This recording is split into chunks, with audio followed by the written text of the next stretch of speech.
Good afternoon, ladies and gentlemen. Mrs. Béatrice de Piazza, Deputy Economic Counselor of the Embassy of France in Malaysia, esteemed guests and dedicated advocates for climate action. It is our honor with the support of the Embassy of France in Malaysia to welcome you to episode 4 of Climate Governance Malaysia's Nuclear Webinar Series, How Did France Reach 70% Nuclear Energy? To begin today's session and introduce our speakers, please join me in welcoming Datuk NK Tong, Group Managing Director of Bukit Kiara Capital. Over to you, Datuk NK. The floor is yours. Thank you, Naja. Mrs. Béatrice de Piazza, Deputy Economic Counselor at the Embassy of France to Malaysia. Dato Seri Johan, CGM Council Member, distinguished guests, ladies and gentlemen, on behalf of Climate Governance Malaysia, it's my pleasure to welcome you to episode 4 of the CGM Nuclear Webinar Series. We're deeply grateful to the Embassy of France in Malaysia for their support in making today's session possible. Before we proceed, if you would like to follow along with live captions, please activate the captions feature on your Zoom screen. It will be the button with CC on it. This series continues our exploration of nuclear energy's role in the climate transition. In episodes 1 and 2, held last December and earlier this year with the US Embassy, with the US Embassy and the US State Department, we explored innovations in nuclear technology and shared insights from global deployment experiences. Most recently, episode 3, also brought to you by Embassy of France and EDF, we looked into nuclear energy, highlighting the benefits, challenges, and unique features of nuclear power, as well as emerging technologies such as small modular reactors. In today's session, Laurent Fabre of Electricité de France, EDF, will highlight insights on how France scaled its nuclear energy program to power 70% of its electricity grid, now among the cleanest in the world, and what Malaysia can learn from this transition in terms of governance, public trust and policy alignment. Its 30 or 40-minute presentation will be followed by a Q&A session where we look forward to engaging with your questions. So we hope to take this from 4 o'clock to 5:30. And just to timestamp this, we're recording this on the 20th of August, 2025. Before we begin, I'd like to invite a representative from Climate Governance Malaysia, followed by one from the Embassy of France to share their opening remarks. Please join me in welcoming Dato Seri Johan, Council Member of CGM. Thank you, Dato NK. Good afternoon. Madame Béatrice de Piazza, Deputy Economic Counselor at the Embassy of France in Malaysia, distinguished friends. As we have highlighted in previous sessions, nuclear energy is a topic often overlooked and frequently misunderstood. At Climate Governance Malaysia, we continue to emphasize that developing public awareness and a solid technical understanding is crucial for fostering well-informed discussions on this important subject. So we are pleased, therefore, to continue Climate Governance Malaysia's ongoing webinar series on where does nuclear energy fit in the energy transition. So today, in collaboration with the Embassy of France in Malaysia, we bring you How Did France Reach 70% Nuclear Energy? Our second session with the French nuclear experience. Nuclear energy remains unfamiliar to many of us, and so we're trying to redress that. And so that's why we bring you the French experience. And France is arguably the leader in civilian nuclear technology, and within that, EDF is a key player. It's important to recognize the challenges Malaysia currently faces, why we turn to nuclear energy as a possible solution. Air pollution from fossil-fueled energy generation continues to be one of the biggest killers in the world today, while the country's energy demand is projected to rise significantly, particularly as a global hub for data centers. At this point, I think, confess that I spent an entire decade driving around in a car which had the sticker "Nuclear power, no thanks" in the back window. And I hereby repudiate and apologize for that misunderstanding on my part. I'm now, as listening to Laurent in the last session, I'm a convert now. It's therefore imperative that we begin reimagining our energy system and strategies in Malaysia to meet growing needs. While nuclear energy alone will not meet the 2035 demand, taking steps today will help reduce reliance on coal, which still provides more than half of our electricity, and lay the foundations for a safer, cleaner, and more resilient energy mix. We extend our sincere thanks to the Embassy of France in Malaysia, Madame Béatrice. Thank you so much for supporting this important dialogue, and to our distinguished speakers for sharing their expertise, and to all of you for participating as we advance our collective understanding of this vital energy option. Thank you very much, and over to you, Dato NK. Thank you, Dr. Johan. I now like to invite Mrs. Béatrice de Piazza, Deputy Economic Counselor of the Embassy of France in Malaysia, to deliver her remarks. We're honored to have her here with us today. Mrs. Béatrice, the floor is yours. Thank you. Just a few words. His Excellency, Mr. Axel Crew, regrets not being able to join the webinar today because he has some engagement he can't escape. So, however, the webinar today, as you say, was on how France reached 70% nuclear energy. Today's session will complement the 6th August webinar, which focused on the nuclear power in general from a French perspective. We will discuss the French nuclear power programs, but also of technology. France has over 50 years of experience in nuclear energy, with one of the most decarbonized electricity mixes in the world. 95% of France's power demand is covered by low-carbon sources of electricity, and over 60% of our electricity comes from nuclear power. This long-standing expertise has enabled us to develop a robust regulatory framework, a highly skilled workforce, and a strong and independent industrial supply chain. EDF is today a global leader in the nuclear energy, operating one of the largest nuclear fleets in the world. The company is actively involved in new build projects in Europe, the UK, and Asia, and had a strong track records in safety, innovation, and project delivery. EDF is also a pioneer in the small modular reactors, SMRs, which could be particularly relevant for Malaysia's energy landscape. France and EDF are ready to support Malaysia in exploring nuclear energy as part of its long-term energy strategy. EDF, together with the other French nuclear institutions, is committed to working closely with Malaysian stakeholders to assess needs, share best practices, and co-develop solutions tailored to the country's ambitions. Ladies and gentlemen, I hope today's discussion will open the door to deeper cooperation between France and Malaysia in the field of nuclear energy. Thank you.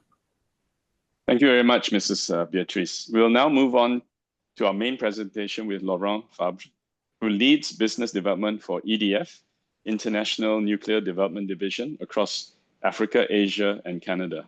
He brings over 25 years of experience with the EDF group, including senior roles in major projects like Hinkley Point C, as well as contributions to international nuclear development through IAEA and various newcomer programs. After this presentation, we'll open the floor to a Q&A session. You're most welcome to submit at any point your questions at any point using the Q&A function located at the bottom of your screen. Please put it in the Q&A section and not the chat section.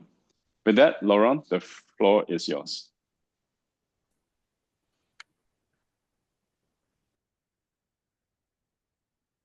Laurent, you're on mute. I'm on mute right now. It should be okay. You're good. Yeah, now you're good. Okay. And can you see my screen and my supporting deck? right now? Yes? I'm afraid you will need to share your screen again. Yeah. Yes. Okay. I need to share my screen again. Okay.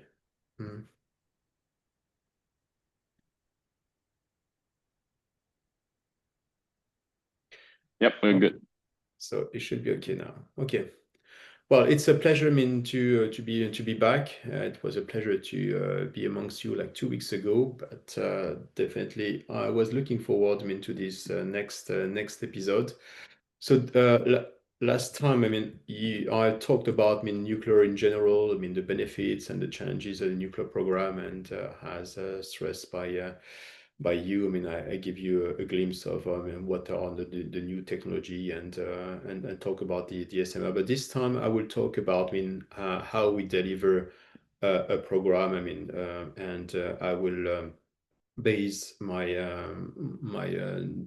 my intervention on the example of France and how we reach the 70% mark in the late 80s. But first of all, I will talk about EDF, but I don't want to bore you with too much details, and this is not a promotional webinar, but a few words about EDF and who we are. So we are a European utility. Actually, our footprint is not limited to Europe, and we have, I mean, activities in over, I mean, all the continents, and especially in Southeast Asia and Malaysia. So I talked a thing about that. I think I talked about this last week. But overall, we are one of the biggest utility in the world with more than 520 terawatt-hour of electricity generated worldwide. What is key is actually 95% of this electricity come from a clean source of electricity, so namely nuclear, but also nuclear renewable and hydro.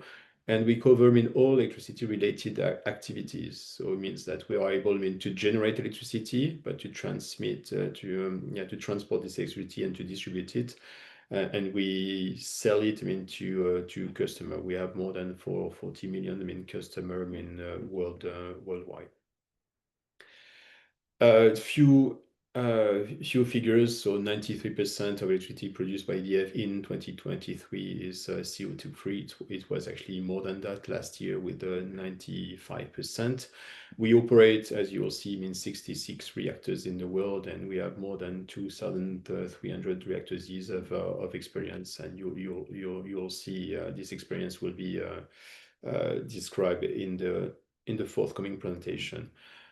We do a lot of things in-house because we have, I mean, more than 50,000 engineers, and we invest a lot in the future with a very strong R&D, with a budget of 300 million and 2,000 people working these R&D centers. So when it comes, I mean, to nuclear, we also cover in all activities. So we have talked about the engineering, in-house engineering capacity. We have in-house, I mean, engineering training capacity. We design, I mean, our own reactors. We project manage the construction. So our engineering center are capable of managing the construction. So, and of course, we are also in charge of, we can commission the reactors we design and build, and of course, I mean, we can operate them and then, I mean, dismantle them. So in terms of reactors, I mentioned 66 reactors operated in Europe alone in reactors, so 57 in France and 9 in the UK. And we have, I mean, 2 reactors under construction in the UK and 2 also in development. And to add to that, we also operate under a JV in China 2 other reactors. The nuclear sector is one of the most important, I mean, industry sector in France, which is actually the third and a very important one, and it employs more than 220,000 people with an ecosystem composed of more than 3,000 different companies. In terms of construction experience, so here on this slide, you'll see all the reactors which have been built by the French industry over the last five decades. So in France, of course, but also abroad. So in South Africa, in Korea, in China. Actually, the first main reactors ever built in China were built together with the French industry. And we have also, but I'll talk about that. A plan. To participate to this nuclear renaissance with a domestic nuclear program. I'll talk about that, but also a pipeline of projects abroad in the UK, but in other countries. And here, I've circled, phase 1 and phase 2, and I will specifically talk about the phase 1. So phase 1 is the 58 reactors we built in 25 years in the 70s, 80s, and 90s. And phase 3, it's the new nuclear new build program, which has been launched in France with a view to build 14 new reactors. So a few words about in-house engineering and industrial capacity. So what is notable about EDF is that we have, engineering capacity, but we are industrial actors. So within EDF, among the 180,000 employees we have, 25,000 of them work for our industrial branch. So we have, companies like Framatome or Arabelle Solution, which are able, to manufacture big pressure vessel like the reactors, but also, one of the biggest, steam turbine in the world called Arabelle, which equip, our reactors. And I'll finish with this presentation with a presentation of our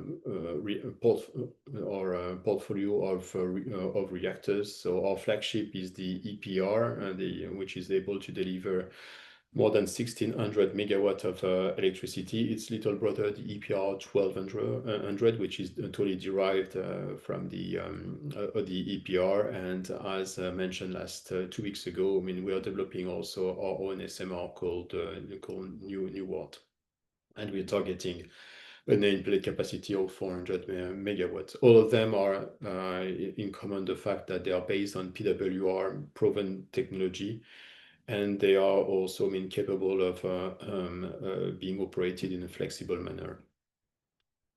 Okay, so let's move into the second part of this presentation, which is sharing more about France's nuclear new build program in the 70s, 80s, and 90s. So we had first development of nuclear prior to the big decision to build this fleet of reactors in 1933. So prior to that, we've done some investments. So in terms of building some prototype between 56 and 59 with the first gas-cooled reactors. In parallel, we developed also together with the CEA our capacity to enrich the nuclear fuel. And following the success of the first experimental reactors built in the late 50s, we built our 6th reactor based on a French domestic technology called based on the gas-cooled reactor. It's called actually the graphite gas reactors, and 6 reactors have been commissioned between 63 and 72 with a total capacity of 2,000 gigawatts. But I'll get back to that. And in 67, we built actually our first PWR reactors. It's actually a fun fact. It was actually built next to the German border, and it's a buried reactor, buried in a hill. So you have a meander, river making a meander, and we built. We dug a big cave in the hill, and we built these PWR reactors inside the hill. And in 1973, based on this the success of this first development, France decided, on the wake, of course, of the energy crisis of 1973, the French government, decided and tasked, the EDF, to undertake the development and deployment of a very ambitious program aiming at building 13 reactors by 1980 and 58 by the year 2000. So it's called the Mesmer Plan, and it was the cornerstone of this development. So what were the key drivers behind this decision? So of course, key driver was the energy independence. So we've been in France, we had no oil and gas, so we've been hit by the crisis of 1973. So we decided to be more independent, and this independence was built on the development of a civil nuclear program. So what were the other main drivers? Definitely, it was about also economic growth. So the rapid industrialization increased the demand, and we had to increase our capacity. Of course, behind that there was ambition to support some prestige. So we wanted to establish ourselves as a leader in nuclear technology, enhancing scientific and technological prestige. We wanted, of course, to be more autonomous and reducing reliance on import of foreign energy source. And of course, because nuclear is clean, of course. You have an environmental consideration with the waste. We talk at length about that, but definitely nuclear is a very is a carbon-free source of energy, and one of the goals was definitely to reduce our carbon emission. To achieve that, France set up a very clear organization, and this is first of all, the French state was heavily involved in the program. So it was spearheaded by the French government and the French state, which provided strategic direction, funding also, and of course, the state was highly involved in the setup of a strong and robust and independent regulator. EDF, the company I work for, was in charge of the construction and the operation of the nuclear plant. It was supported also by the CEA. So the CEA is the French national research arm, and it was in charge of conducting research and development in nuclear technology, reactors, but also waste management.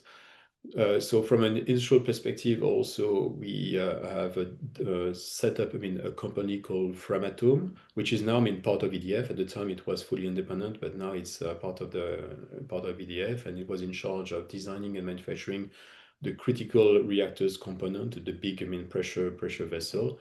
And of course, Framatome was benefited from and EDF benefited from a strong mobilization of the industry, and thanks to tens of thousands of engineers and technicians were mobilized under the coordination of EDF. So this setup was very, very important, because without this type of organization with clear role and responsibility, you will not be able to deliver the program.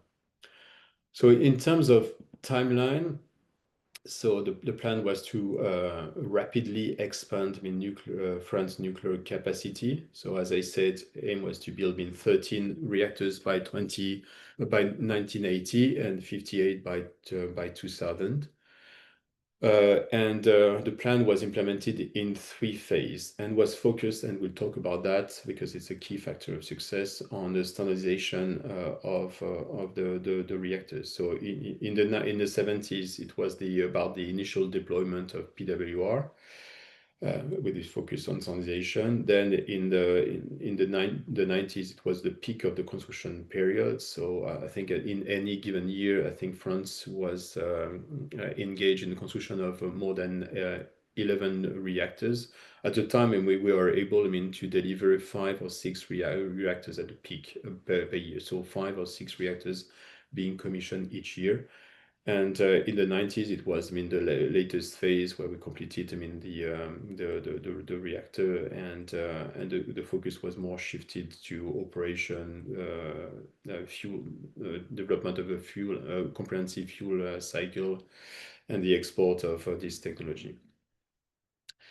Over the time, the plan evolved to include improvement in reactor design. I'll talk about that, I mean, later on, fuel cycles, I said, and safety protocol. And by the end of the 90s, I mean, France, as planned, has successfully, I mean, built, I mean, 58 reactors, I mean, achieving its full electricity independence goal. So in terms of key outcome, so by the end of the 90s, I mean, France has become the second largest producer of nuclear electricity globally. It was only second to the US with 100 reactors. But fun fact about the US is they have, I mean, 100 reactors, but the industry is very fragmented, and they don't have, I mean, the standardization we have and we benefit in France. And the French nuclear program, I mean, was a model of centralized energy planning. Actually, it was kind of copied by the China and South Korea later on, and it shaped the country energy independence and scientific leadership. So the key outcome was definitely the significant economy impact. So first and foremost, France, I mean, benefited from energy and electricity produced by nuclear, and as we saw 2 weeks ago, I mean, definitely it enabled, I mean, France, I mean, to have a low electricity price, but also very stable electricity price, because it's not, I mean, exposed to volatility of the price of fuel. So in the end, I mean, France had one of the lowest electricity price in the EU, providing a very stable and competitive edge, I mean, to this industry. And of course, I mean, one of the outcome was the creation of tens of thousands of jobs in engineering, construction, and operation. And as I said, right now we have a very robust and self-reliant, independent supply chain and skill force with more than 220,000 people. And France was able, I mean, to export electricity. So France is right now, I mean, was in the 90s and still one of the very important hub for the European integrated grid.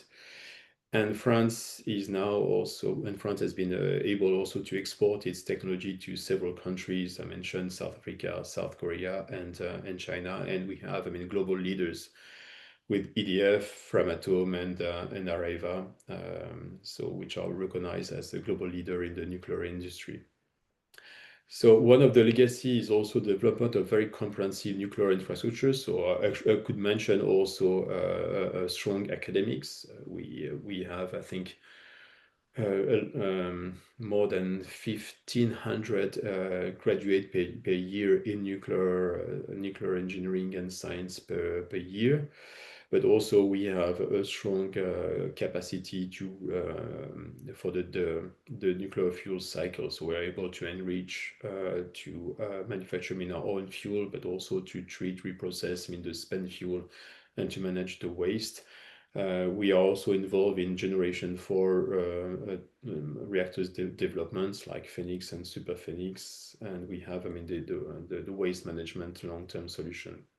And of course, I will finish with the environmental performance. So thanks to the deployment of these 58 reactors, France was enabled, I mean, to cut its emission at a rate which has never observed before. And at the time in the 70s, the average emission were in the region of 500 grams per kilowatt hour. And now, I mean, France boasts one of the lowest electricity mixes in Europe. So here you have on this slide a map showing what was the emission in Europe in I think it was a week ago, and you see that France stands out with a very green emission, so on par with Switzerland and Sweden, for instance.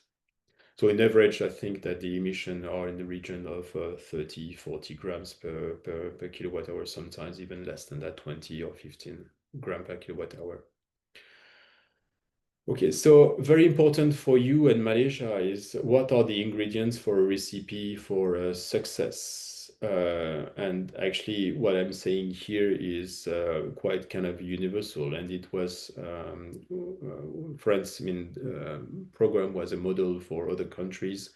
I mentioned Korea, I mentioned China, and they've adopted, I mean, the same approach. So first and foremost, from a technological standpoint, one of the key factors of success was the standardization strategy. Basically, France decided to make a very bold decision to adopt, I mean, PWR and to stick to a standard design. As I said, in the US, I mean, the industry is very fragmented, and among, I mean, the 100 reactors, I mean, all of them are kind of first of a kind.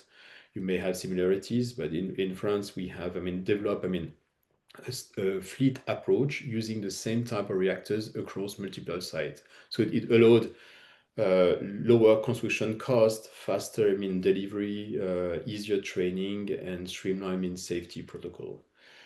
It was, but all the 58 reactors are not built on the same type of reactors. It was actually an approach based on the incremental improvement in incremental scaling. So so we have actually four paliers, four steps, but each of them are derived from the previous one. So it was step-by-step industrial, I mean, approach, gradually increasing reactor size and safety performance, but within the same using the same technology, and hence, I mean, limiting technological change between steps to reduce industrial and safety risk. What is the key, was key also for this success is the importance of state-led planning. So as I said, the French state was heavily involved. So it had a very long-term vision. They knew where they wanted to be, and they boasted a bit strong leadership and ambition and continuity with no stop and go, which is very important when it comes, I mean, when it comes to nuclear. I mean, you cannot. Nuclear doesn't like, I mean, stop and go, because it requires, I mean, it's challenging. It requires a heavy involvement and mobilization. It requires also scale. So the program was ambition with 58 reactors. So if you decide, I mean, to build one or two reactors, I mean, there will be a prototype, and in the end, you won't benefit from the scale. So you need to have some kind of ambition and to build more than one or two reactors. And as an example of this strong leadership, and a bold decision was made by the French government in 1975. I mentioned earlier that at some point in the 60s, France developed its own domestic technology based on gas graphite reactors. And at the time, in 1975, and EDF was strongly backing this decision. The decision was to move to an American technology, the PWR technology, instead of the domestic, I mean, technology. Decision was backed by economical consideration and efficiency consideration, and at the end, I mean, it proved to be the right, I mean, to be the right decision. So what is also the key ingredient is the necessity for public engagement and transparency. EDF and the French government, I mean, definitely took, I mean, measures and actions, I mean, to talk to the public and to engage with the public, I mean, to explain why nuclear is needed, and why the public should trust it. And right now, there's a general consensus in France, I mean, backing the nuclear energy. You need also, I mean, to have a comprehensive plan and look at, I mean, a long-term waste solution and decommissioning strategy. What is key also is to not hesitate, I mean, to reach out, I mean, to international partner, and to develop in partnership with other countries. I mean, France was not alone, and work with countries like Germany, Belgium, and Italy to develop, I mean, uranium enrichment and reprocessing, or also sometimes, I mean, to build, I mean, jointly reactors, including generation 4, I mean, fast breeders reactors. And as I said, at some point, I mean, France has to swallow its pride and to abandon its own domestic technology, the gas based on gas-cooled reactors, and to adopt, I mean, the PWR technology. Initially, it was a license by Westinghouse, but rapidly, with France was able, I mean, to deploy its fleet while building, I mean, domestic expertise, and ultimately develop its own technology and a fully self-reliant, I mean, independent industry. And last but not least, and goes without saying, that one of the key ingredients is to have a robust regulatory framework with strong oversight and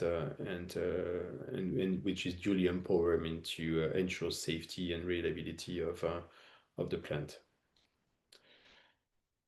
Okay, so that's it for this this part, I mean, talking about the past and the success of France in the 90s, in the 70s and 80s.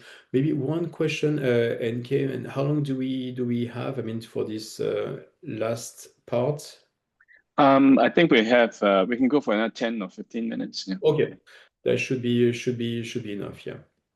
So I talked about in the previous part on talked about the French success in the 70s, 80s, and 90s, but we need to talk about the future. And so France, I mean, decided, I mean, to build, I mean, new reactors, because, I mean, our fleet is now has, I mean, reached an average life of 40 years, I mean, per reactors. So at some point we need to think about replacing them. Right now we are working on extending their lifetime potentially to 60 years, 70 years, and maybe more, but we need also to deploy more reactors in the future. And what was the cornerstone of this decision was actually this studies, I mean, published by RTE in October 2021. So RTE, for your information, is the grid operator in France, which is responsible also for the balancing.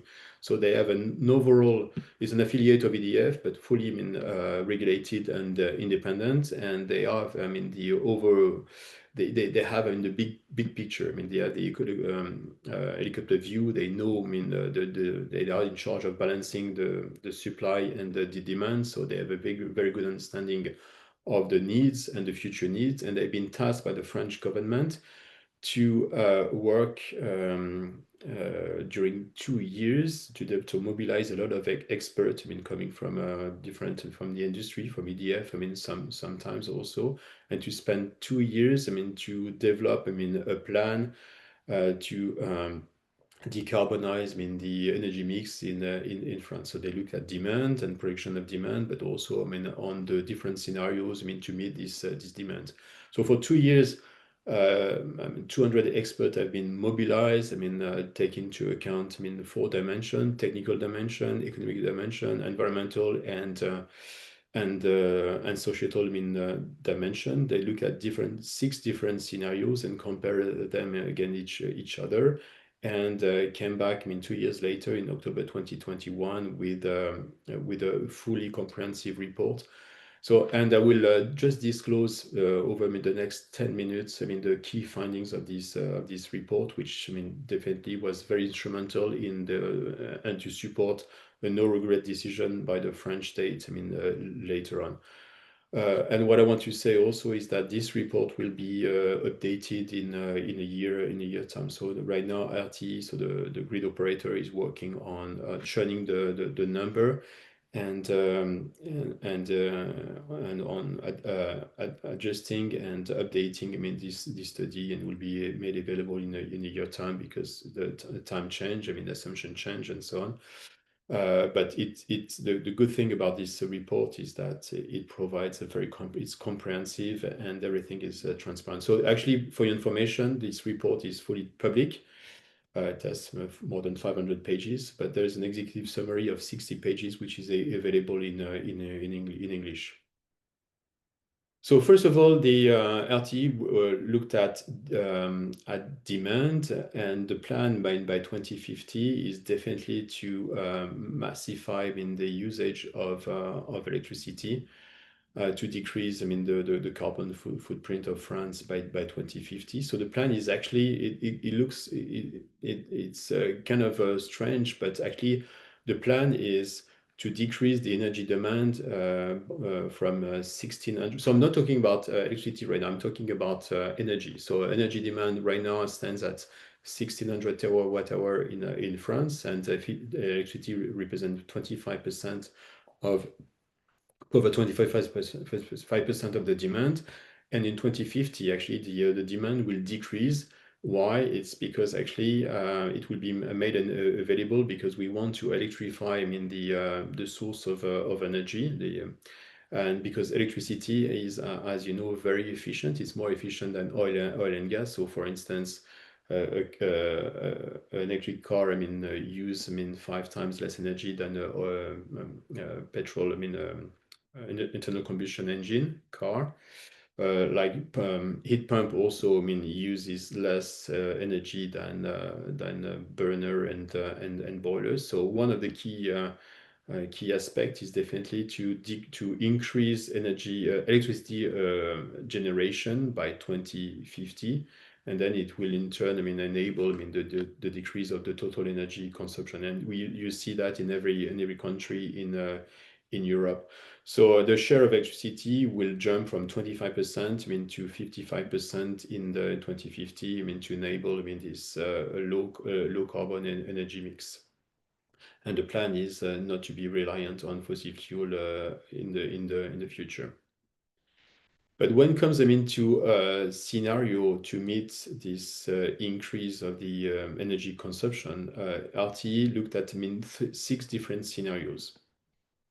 So I will spend a bit of time on this, on the 3 scenarios. So 6 scenarios. 3 scenarios are based. So the scenario M0, M1, and M23 are based on basically, I mean, phasing out, I mean, nuclear. So they've considered, I mean, full scenario based on only renewable hydro, wind, and solar. And in addition to that, they've considered 3 scenarios based on nuclear, N1, N2, and 3 with a different share of nuclear. So there were overlapping assumptions. So maintaining, I mean, a strong base in hydro with 22 gigawatt of hydro, for instance.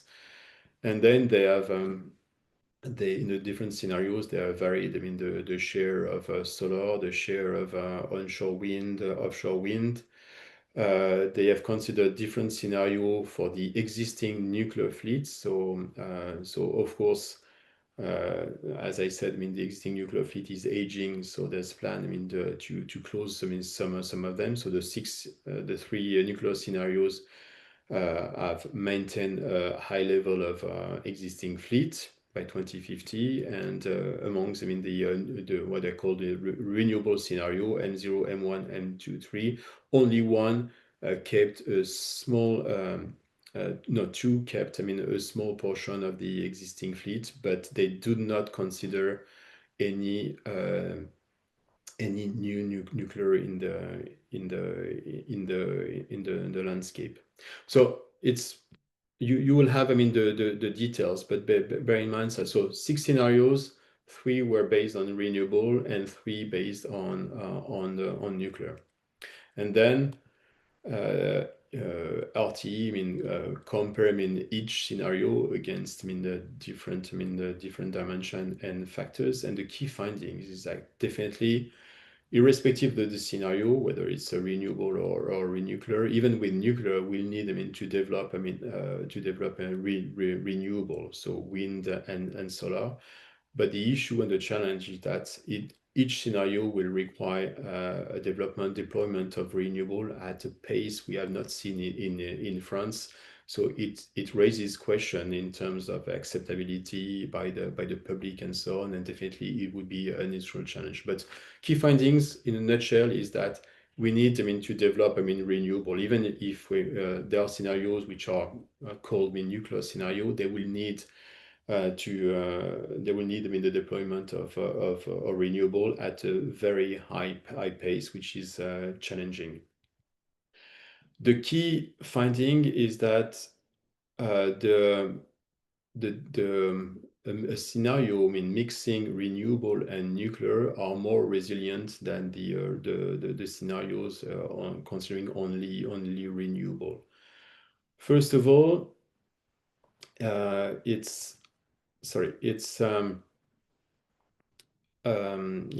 as I said, the pace is required for development of renewable will be very high, and it will be difficult, I mean, to deliver.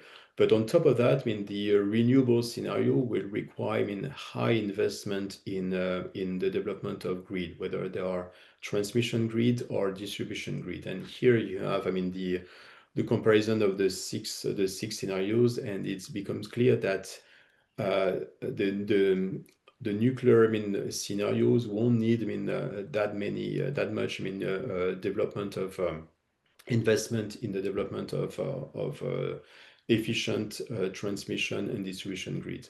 So with nuclear, you will avoid a lot of investment for the reinforcement of the transportation and distribution grid. So that's a key finding. Is definitely nuclear will require less investment in reinforcement of grid. The second finding is that renewable will require a lot of new flexibility capacity. 2 weeks ago, I mentioned that one of the benefits of nuclear is that it's often seen as a base load, I mean, solution, but it can be also flexible. And this is something we have developed in France, I mean, over the last 40 years. So if you develop, I mean, more, if you have a mix which is based on nuclear, you won't need, I mean, as much all the batteries which would, or I mean, or the CCGT, which shall be based on hydrogen, for instance, and technology which actually are not been proven and mature right now. So with renewable, you will need, I mean, to invest massively in flexible, I mean, capacity like batteries or like hydrogen. And with the nuclear, if you stick to nuclear and develop, I mean, new capacity, the scenario which require, I mean, less investment in terms of flexibility is the scenario maximizing the share of nuclear. So overall, on this slide, it's very important because on this slide you see the work which has been done by our team in adding up all the cost and comparing the annualized cost, full cost of different scenarios, and it becomes clear that all the most economically efficient scenario for France. So once again, it has been made in the French context, but for France, the scenario which is the most efficient from an economical standpoint is the scenario N03, which maximizes, I mean, the share of nuclear. Why? It's because, I mean, you don't need, I mean, to invest in, of course, you need to invest in a new fleet of nuclear reactors, but in turns, I mean, you will avoid, I mean, the massive investment of in flexible capacity or in the reinforcement of the grid. So it becomes clear, I mean, comparing the different scenarios that, I mean, the scenarios based on nuclear, I mean, the N1, N2, and N3 are more efficient than the one based on nuclear. And one could say, oh yes, but RTE has maybe taken into consideration the wrong assumption. Of course, it's a scenario, so they've chosen numbers. And in the end, I mean, they compared a different scenario using assumption. But what is very important is that RTE made also some kind of comparison of the different scenarios, considering, I mean, different assumption, and they came up to the conclusion that it's only in case you cumulate, I mean, worst case scenarios such as high cost of nuclear new build or high cost of capital that the scenario and considering nuclear and renewable will be on par. So even if you consider a worst case scenario, you will have, I mean, fully annualized cost of electricity, which are comparable between the renewable scenario and the nuclear scenario.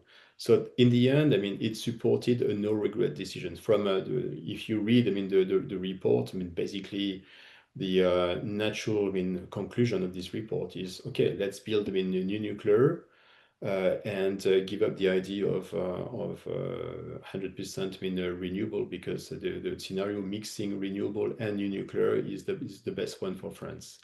And that's the reason why France, I mean, in 2022, 2023, 2024, I mean, made a drastic an announcement. And in the end, I mean, supporting the construction of 6 new EPR, I mean, completed with 8 additional. So in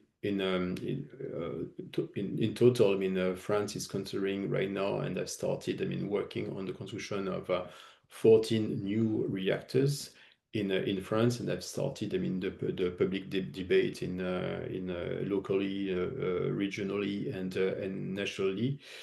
And the new PPE, which is the power development plan, which shall be out in few weeks, will definitely endorse and confirm, I mean, this decision to build in 14 reactors by 2045.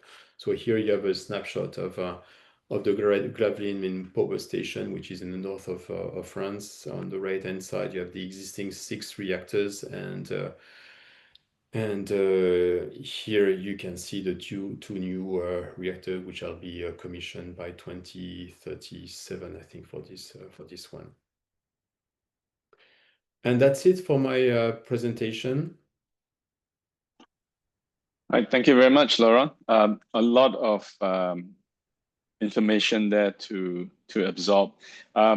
If you have any questions, please post them in the Q&A section, and we will get to it. I reserve the right, if I may, to also refer our audience to past webinars if some of the questions are being repeated. And just to kick it off, I had a question. You know, right now you're at 70% nuclear, and N03 also is quite a proponent for nuclear. At what point is there too much nuclear, or is there a maximum cap that you can get to before you say, okay, that's enough? Is it at 70%, or is it higher, or yeah? Actually, in the future, it will decrease. Actually, the scenario, which is the scenario N23 or N03, which include, I mean, the construction of 14, I mean, EPR reactors, so each reactors, I mean, can deliver 1600 megawatts. Will definitely, so we'll extend the scenario, I mean, envisage, I mean, the lifetime extension of part of some of the reactors, but also the construction of the of new reactors. But it will go with the development of renewable, and by 2050, this scenario of RTE, it recognized that nuclear will generate and will cover 50% of the demand. So it will decrease, I mean, but there are some consideration, and I'm curious about, I mean, the outcome of this update, which shall come out in 1 year, whether or not they will consider maybe bolder scenarios, which may be a higher number of reactors. So but to answer your question, yes, I mean, actually the share will decrease, because actually we need, I mean, also to recognize, I mean, the benefit of renewable. Renewable, it can be very cheap. It comes with some hurdle and challenges, such as intermittency and the requirement to develop, I mean, a flexible capacity and the reinforcement of the grid. So it's a scenario. It's of course, I mean, each time a compromise and an optimization. So right now, RTE sees the optimization optimal point at 50%. But you'll see maybe some new scenarios will be considered. Okay. Just allow me to throw in one more question before I turn to the audience. Yeah. You know, France has slipped my mind. Never mind. Let me go to the audience questions. I'll come back to this one. Oh, that's right.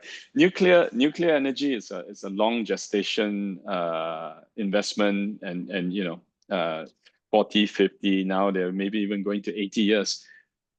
That's a long time when it comes to the politics in a country, right? Yeah. And things change and people change. So what do you see as maybe success factors that could help entrench the investment to make sure that it isn't derailed? And of course, we've had the spectacular sort of defunding of nuclear in your neighbor that shall remain nameless. But how do we stop projects like that from being hijacked so that they can go the distance and we can benefit fully from it? Yeah, it's the problem I've mentioned about stop and go. I mean, the nuclear, requires scale. Nuclear requires, long-term vision, but also, hate, stop and go. So it requires kind of stability. So I think that Germany is not, the right example, because even in the UK, I mentioned it took years, to develop, Hinkley Point C or Sizewell C, but right now there's a consensus, and the consensus is quite remarkable, because the government is ready to invest in the Sizewell C and to lead by example. But over, the last 20 years, EDF has been consistent. But also surprisingly, the governments, plural, have been consistent. And how many governments have we seen in the UK over the last 20 years? You have been alternative governments. Labour coming back to power, Labour, Conservative, and all the governments have been quite consistent in supporting and backing the Hinkley Point C, despite some controversy about the cost and so on and so forth. But they've been and this helps. The UK nuclear industry to be totally rejuvenated by those projects right now. The industry was dead 20 years ago in the UK, and right now they have some Rolls-Royce is developing its own reactor technology. For instance, you have a lot of consulting company like Atkins being global right now. So it definitely the stability of vision is key. And I think that one of the key ingredients is transparency, but transparency in terms of as to why you make a decision. So this I took some time to present this RTE study, which was commissioned by the state, because for me it's a key milestone. It's a cornerstone of a policy right now, because you need a fully independent body taking time to gather all these thoughts, the knowledge, and so on, and compare different scenarios, and being able to support the decisions. So it's very comprehensive. It took a lot of time, but with that report, you have a government, irrespective of its political obedience, is able to take an informed decision based on facts and figures. And I think that I like the idea of RTE updating the study. It takes definitely. I won't expect RTE to do to churn the number every year. So every 5 years, I think it's a right decision, because in the meantime, you may see changes between 2021 and 2026, the date of the new issue. The situation has changed. You had the nuclear renaissance. You had also the inflation. The crisis, the gas crisis in 2022. You have also cost of technology changing. The cost of battery is also decreasing. So it's very important to be fully transparent and to reperform such a study on a regular basis, to be able to make an informed decision, and to see whether or not the direction you have set up, and the course you have set up 5 years ago, is still consistent. Yeah, excellent. So you heard it here, folks. There's a report that's done all the work for us. Maybe what we can do is get the link from Laurent after this. and we will post it in the show notes below. Yeah. The 60-page executive summary in English of the 400-page study on energy. It's fantastic. We have quite a few. Of course, I mean, there's no one-size-fits-all. It has been done in light of the French context, but in terms of methodology, definitely it's the way forward. Yeah. Yeah, I think it will give us a lot of valuable lessons without us having to go through the last 50 years to figure it out. Okay. We have a good one here, and I'm going to jump around a little bit, but we have one from Andrew Lowe. Hi, Andrew. If you could go back in time, what would you tell Mesmer to change about his plan? I think he got it right. I mean, to be honest with you, in 73, I mean, those were leaders. I mean, I think that France was blessed with a very strong leader with a vision, but he also EDF at the time, I mean, had very strong leader. I mean, the CEO of EDF at the time, it was very charismatic and visionary. So they had a vision and they stick to the plan. So I think that definitely this Mesmer plan was the right approach. I mean, they did well and executed very, very well. So to be honest with you, it was in the 90s, it was a big success. I mean, price of electricity went down. It was electricity mix was fully decarbonized. In France, had enabled me to export its technology, and the industry was flourishing. So I would say that if at some point maybe I can go back to my presentations. I don't know if you see my presentation right now. I think that maybe the best way for me is to to go back to my. Do you see my presentation right now? Yes. Okay. I think the best way to answer the question is actually during this phase 1, everything was perfectly executed. I think in phase 3 right now we're on good track because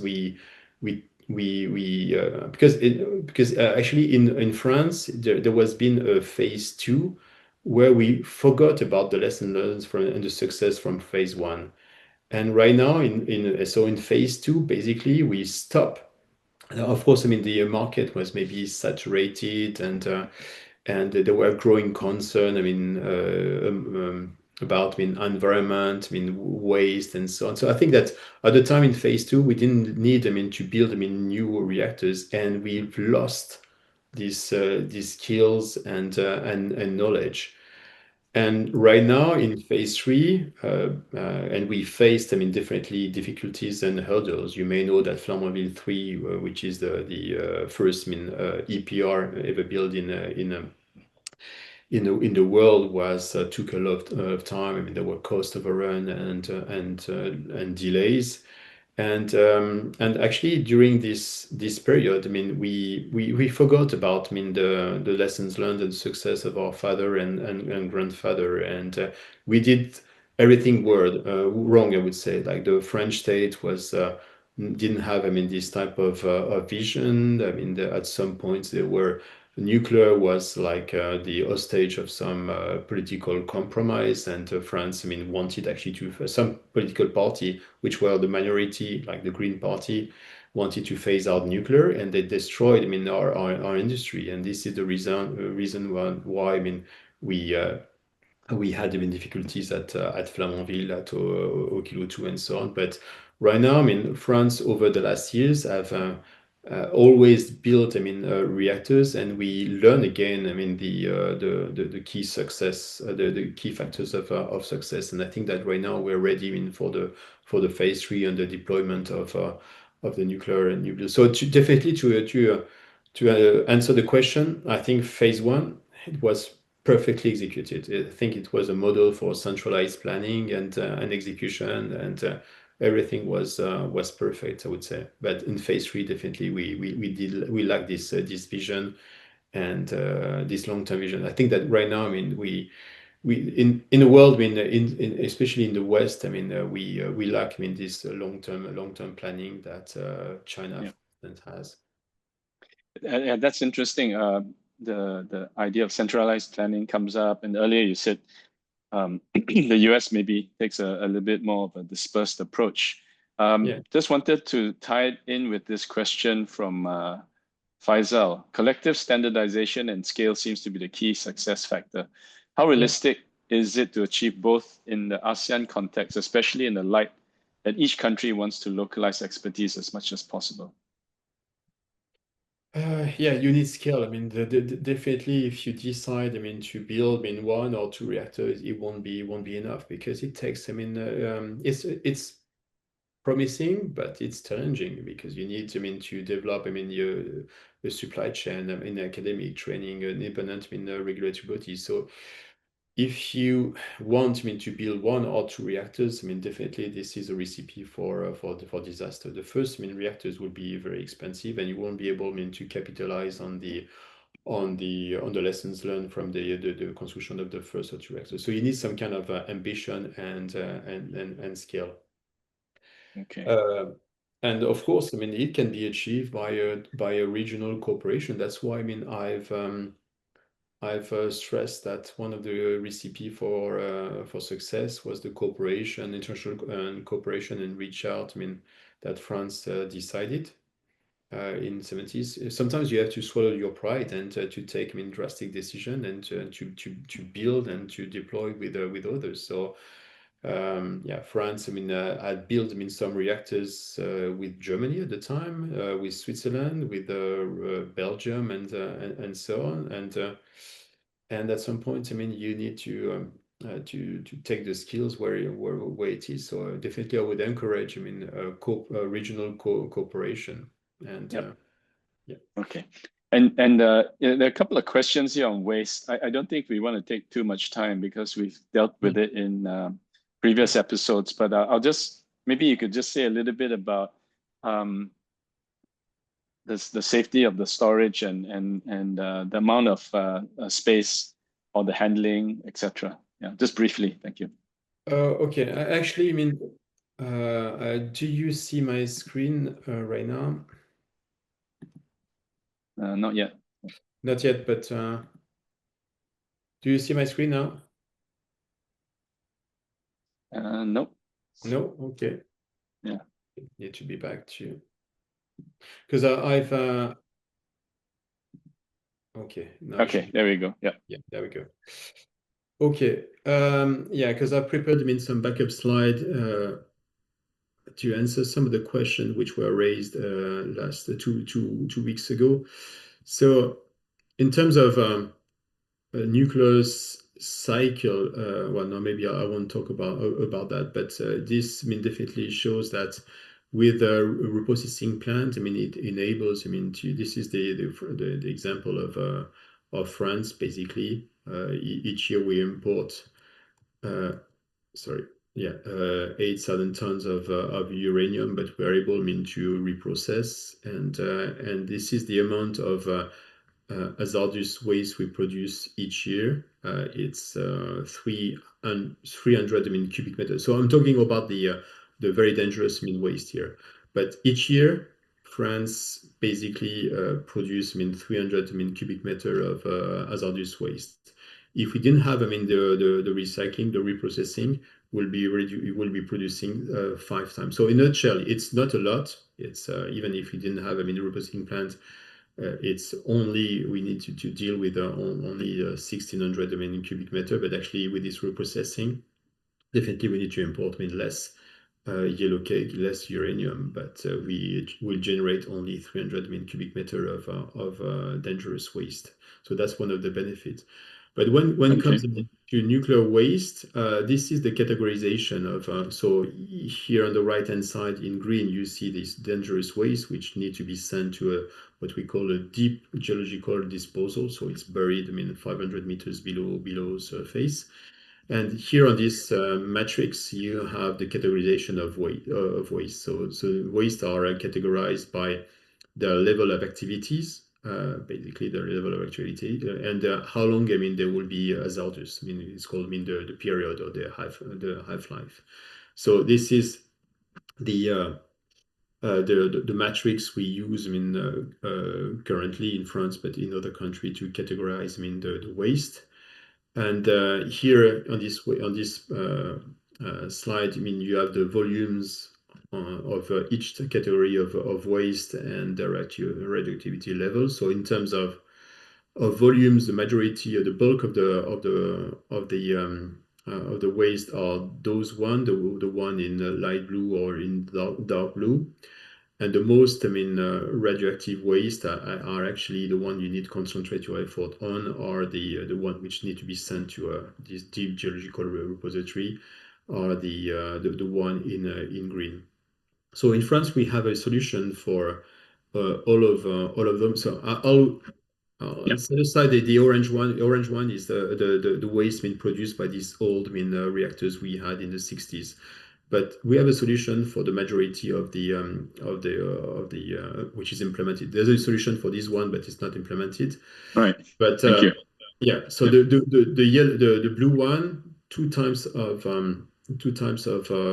solution, and for the green one, it's the deep geological bit. So I have a slide here, I mean, to show you. So for the less harmful one, basically it's like a dump yard. I mean, you excavate, you have, I mean, big bags. I mean, there's a lined geotextile membrane, like, I mean, like in any dump yard, and then it's recovered during and then you stack up, I mean, some dirt on it, and 30 or 40 years later, I mean, it can be back, I mean, to normal and given back to Mother Nature. So this is definitely the category one of waste, with less harmful, or basically it's monitored, I mean, dump yard, I would say, but Yep. okay. So here you have, I mean, you have a picture. So this is definitely the picture of the unique landfill which is used in France. And fun fact, actually, in this landfill, by regulation we bury some waste which are considered as nuclear, but actually their radioactivity is less than the bottom hash, I mean, which is generated by the coal fire power station. So because in coal fire power station you have a natural residual radioactivities, and some of the waste which is buried here, I mean, have a radioactivity which is less, I mean, that's the waste generated by a coal fire power station. So this is the picture of, and you have an idea of the surface it represents for a country like France using a lot of nuclear. You have, I mean, for the more harmful product, I would say intermediate, I mean, harmful main product, you have, I mean, another solution which is basically a bunker. You have, I mean, a bunker which of concrete which is built, and then you stack up, I mean, some drums and some big bags with this type of waste. So here you have a snapshot of this special facility, disposal facility, which has been built also next to the other one. So here you have an example of bunker, which has been a concrete bunker which has been filled, and that's it. So it's very, and then you have pictures of the deep geological, I mean, facility which is under construction in France. Right. Thank you. I think Alexander also asked something similar, especially relating to potential impacts of climate change, such as rising groundwater and seismic levels activity. I don't think we want to dwell too much on the waste, but just want to put it in perspective. I think Laurent in episode 3 showed the amount of waste produced by fossil fuel energy compared to nuclear, and we often miss the forest from the trees. But for those who also are concerned about storage, just search for videos of nuclear storage, nuclear waste storage destruction. They'll show you trains, jets crashing into these casks, and how the train versus the cask, and the train gets demolished. So that there is a lot of protection given to this. I like to bring. Yeah, go ahead. And I would add, I mean, definitely, yeah, the sites. I mean, for instance, this deep geological forest. I don't know if you see my screen, but do you see it? Yeah, Yeah, we do. This one, I mean, this it took, I mean, years, I mean, to characterize the site, and of course, I mean, this is it has been built in a very stable environment. I mean, there's no seismic activities.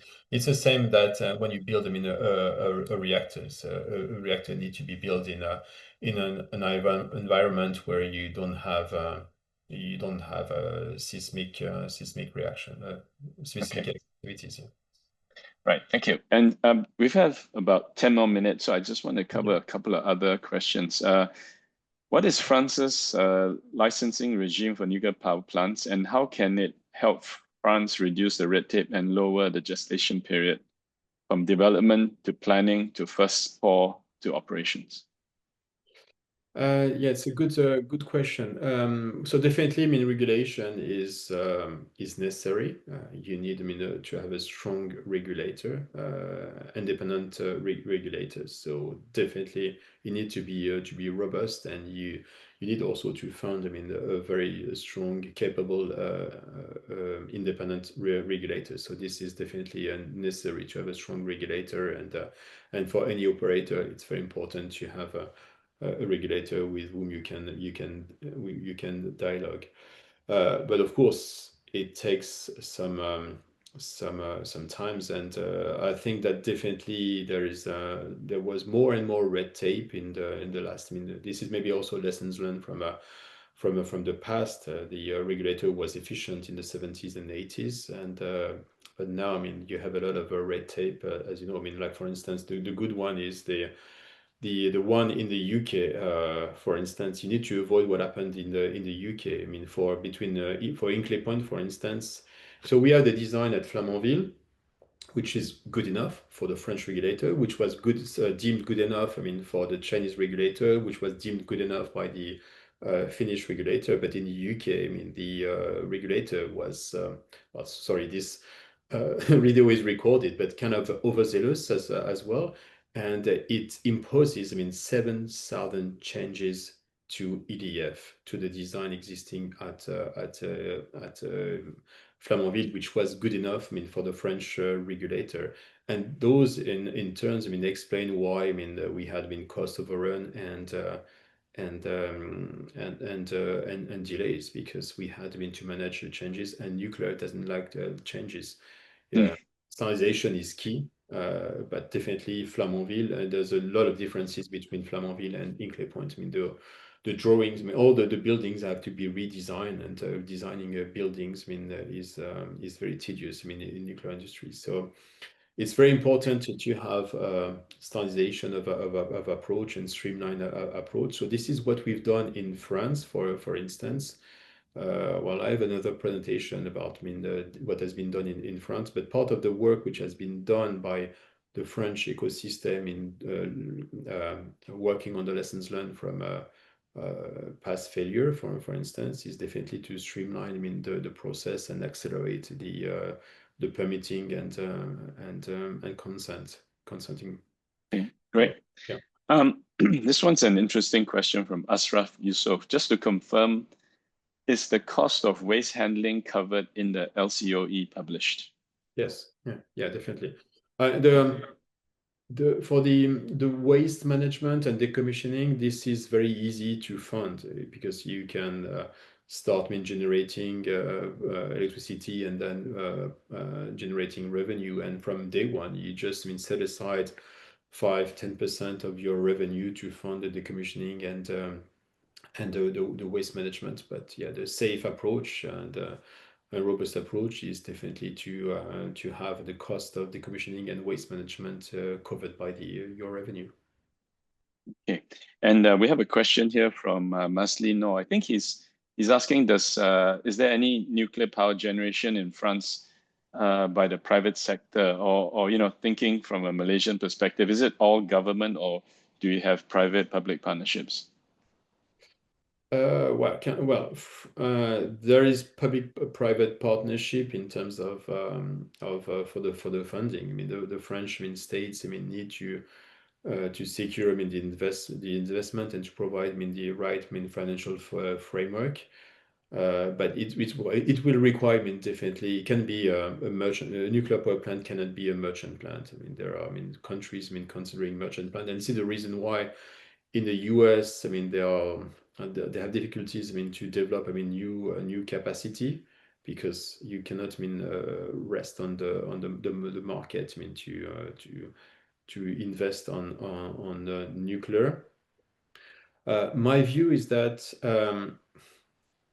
it's very important to have not to fragment, I mean, the operator, because, I mean, being an operator requires a lot of investment. You need, I mean, to have a strong, I mean, training capacity, oversight capacity, nuclear capacity, and so on. So if you fragment, like in the US, I mean, you will pile up, I mean, all the costs. So it's very important, I mean, to limit, I mean, the number of operators. And in the case of Malaysia, I would definitely, and this is the message I passed, I mean, to Petronas and TNB, and I think it was, I mean, heard loud and clear, is that they're considering, I mean, teaming up at some point, because the more the merrier, and you need, I mean, to join forces.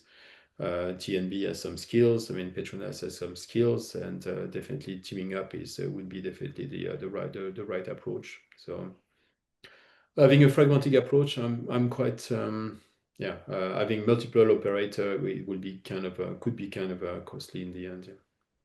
Okay, and I think this question was about the Malaysia being a classic example of stop and go. This question's from Nazrin, and you know, in 2018 there was a single government directive that changed course about 10 years, and so the question is, should we start small with SMRs, or is it better cost-wise to start straight away with large 1.4 gigawatt reactors? So there's a bit of a cost issue here, and also maybe political issue. Yeah. Well, I think that definitely you have to, because as you know, I mean, the time for development of a nuclear program is quite long. I mean, you need to work on the different infrastructure and so on and so forth.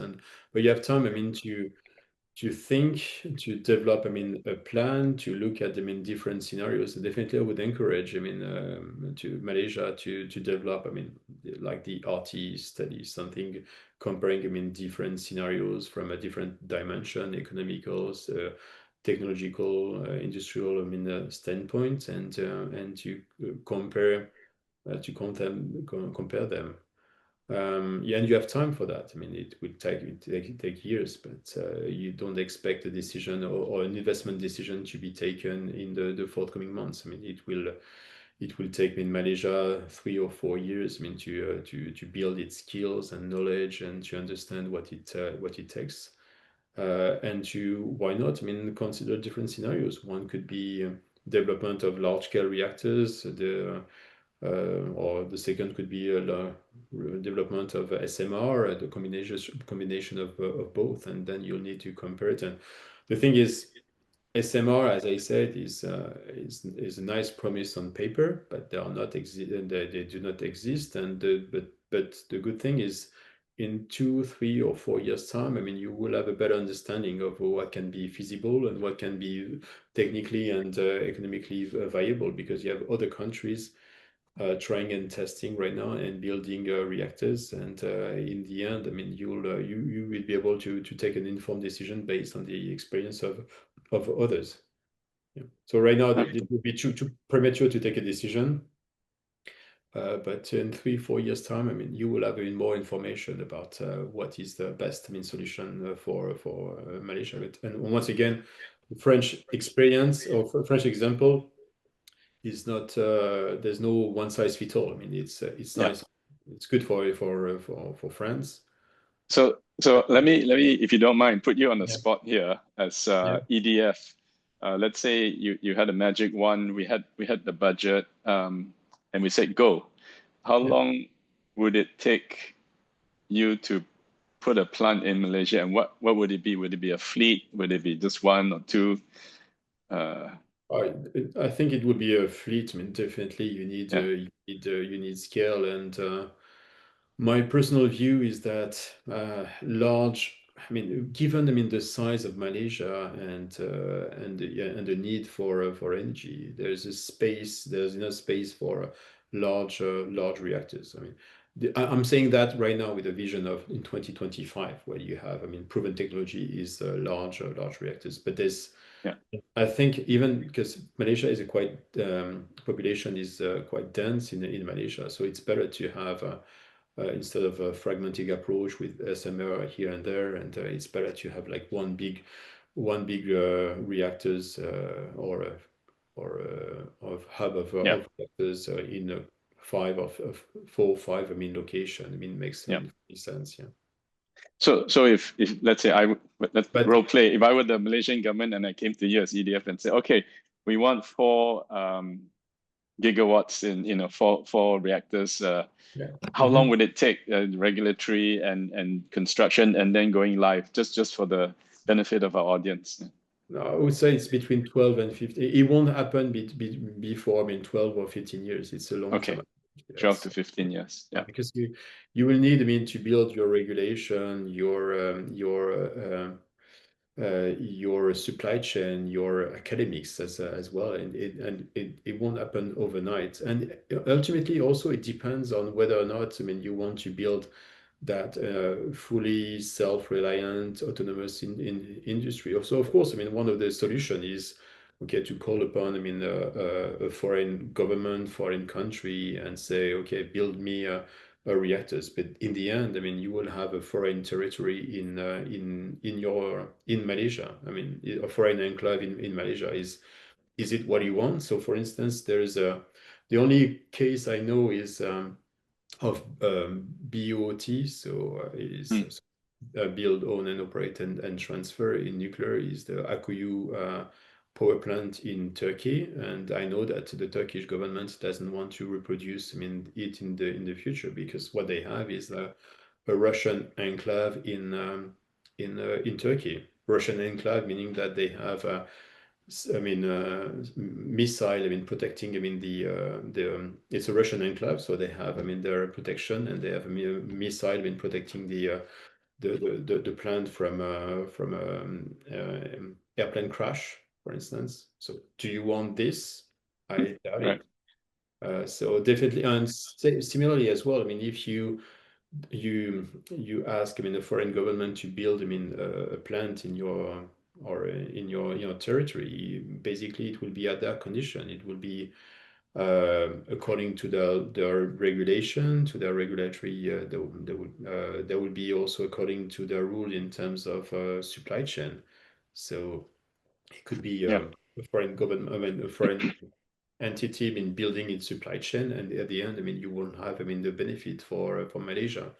So same for the operation, same for the development of the academics. You will be fully reliant on a foreign power. So take time. Definitely, it's worth it, but it requires careful planning. But in such case, there's no magic wand, and it will take 12 years. Think about what happened in the Emirates. It took them, I think, 13, 14, or 15 years to have the first megawatt hour generated. Yeah, and now they have I think for the audience, they have 5.4 gigawatts supplying 25% of UAE. When you talk about when people ask about SMRs versus gigawatt scale reactors, it reminds me, the analogy I try to share with people is the difference between the latest private jet with all the safety features and the cost of running a private jet, or would I prefer to just hop on a A350 or a Boeing 787 Dreamliner, which is equally as safe and cost effective. So in the final minute that we have, Laurent, what message of hope and progress would you like to encourage us with Malaysia in our journey towards nuclear energy? Just mobilize. All the capable hands you have in Malaysia, and do your homework. Work on the. I think that yesterday WNN, which is the information channel of the nuclear world. I mean, I saw a very interesting news with My Power being tasked, I mean, to work on the feasibility study, and this is definitely what we were expecting from Malaysia, is definitely to mobilize people. I mean, the good news is that yes, you've done some work and good work in the 10 years ago, before, I mean, the change in government and the program being on hold. So you've done a lot of work, and fortunately, this information, the people are still around. So you need, I mean, to capitalize and to build on this to the experience. I mean, to update a feasibility study takes some times. Mobilize, I mean, the right people, like the Petronas, I mean, the TNB, the My Power, the Energy Commission, and so forth. I mean, to come up with a plan or an assessment of whether or not, I mean, nuclear is suitable for Malaysia. So Right, great. Yeah. Great. And so, unbeknownst to people, I saw a statistic somewhere that Malaysia has 200 to 300 nuclear scientists and engineers. So I hope they rise to the occasion. And also, you've set us our homework to do our research. And as I mentioned to the audience, in the recorded version, we'll put the links to the show notes to the RTE 60-page executive summary. And I just want to thank Laurent Fabre on behalf of CGM, and thank him and also EDF for the 2 very informative episodes. So thank you very much. Thank you very much. And I hand over to Naja. All right. Thank you very much, Mr. Laurent and Dato NK, for sharing your insights and expertise into this session. We also extend our gratitude to all of you for participating. Before we conclude, we kindly invite you to provide your feedback through our survey. Your thoughts are invaluable in helping us shape future initiatives. So this session has been recorded and will soon be available on the Climate Governance Malaysia YouTube channel, complete with timestamp content and an accompanying blog post for reference. We also encourage you to register for our upcoming events through the CGM website. Here's what's coming up. First, we have CGM's Global Summit 2025, which is a full online day event with leaders from Octopus Energy, Google, Bloomberg NEF, and more to share insights on accelerating corporate climate leadership. Next, the Roundtables Series 2025, a series of virtual roundtables aimed at generating actionable climate policy recommendations. Pre-registration is now open, and you are welcome to register. The agenda will be shared with you by email once it is ready. And finally, we will also be hosting the Investor State Dispute Settlement Webinar Series, a 3-part program that explores how ISDS frameworks must adapt to support a just and climate resilient future. For regular updates on climate governance, we invite you to subscribe to our CGM Insights memos, a weekly publication featuring reflections from the chair of the CGM Council, Dr. Gary Teixeira, on policy regulation, disclosure, and beyond. Subscribe by 30th September to enjoy a special early bird offer. So on behalf of the CGM team, we thank our speakers and all participants for joining us in part 2 of this two-part session on France nuclear experience. We hope that the discussion today have provided valuable insights into the role of nuclear energy in a sustainable energy transition. Wishing you a pleasant afternoon, and we look forward to welcoming you for future CGM events. Thank you.